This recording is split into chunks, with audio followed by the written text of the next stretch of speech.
A few moments later. For today's video guys, gagawa ako ng isa na namang masustansyang salad, and here are the ingredients.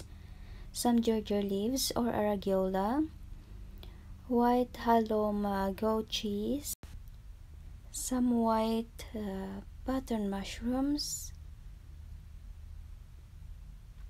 lemon juice, white pepper, salt, and olive oil.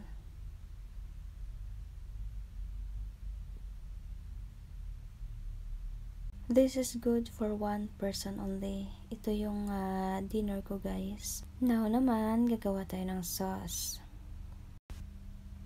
In an empty bottle, yung maliit lang guys, una natin ilalagay yung 2 tablespoons of lemon juice, 1/4 teaspoon white pepper, 1/4 teaspoon of salt.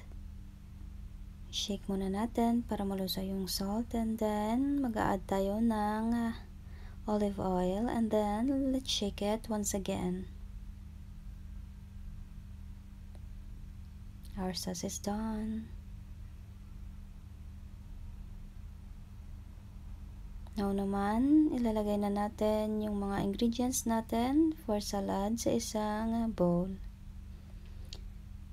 Ayan.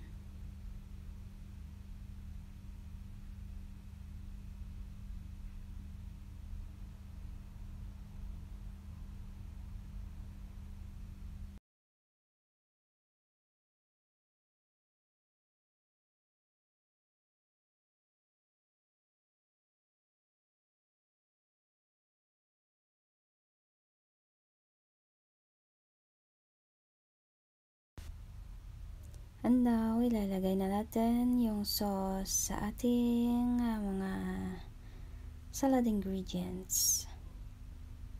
Ayan. I-mix lang natin ng mabuti.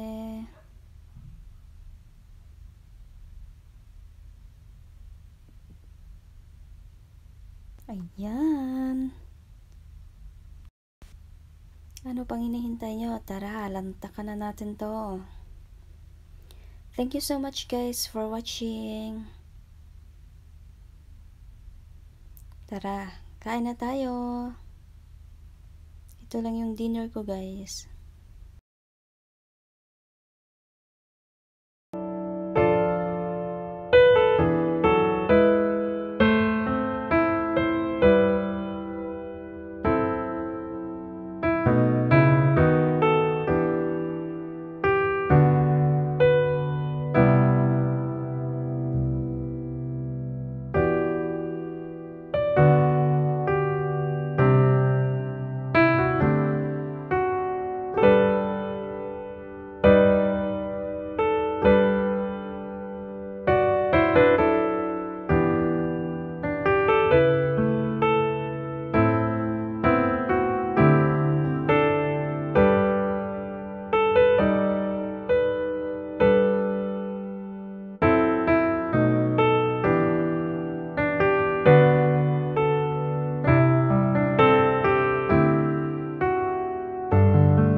for watching.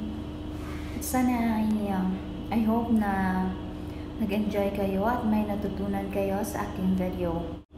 Mega love shoutout sa lahat ng admins as well as members ng Team Gapangan, Team Hiwa, Buhulanas Catering Channel. Mega love shoutout Langga, Bro Macpernia, mega love shoutout. At sa mga lahat ng mga sumusuporta sa aking channel, lalong-lalo na sa lahat ng aking members and super chatters and stickers. Thank you so much guys sa lahat ng love and support. See you soon sa aking next vlog.